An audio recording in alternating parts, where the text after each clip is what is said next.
بسم الله الرحمن الرحيم يسبح لله ما في السماوات وما في الأرض الملك القدوس العزيز الحكيم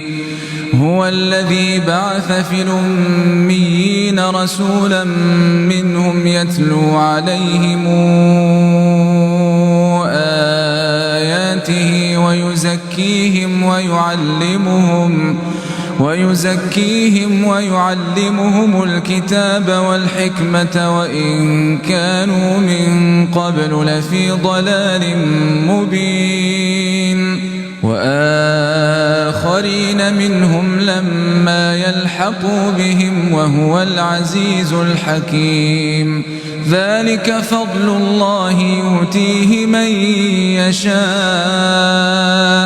والله ذو الفضل العظيم مثل الذين حملوا التوراة ثم لم يحملوها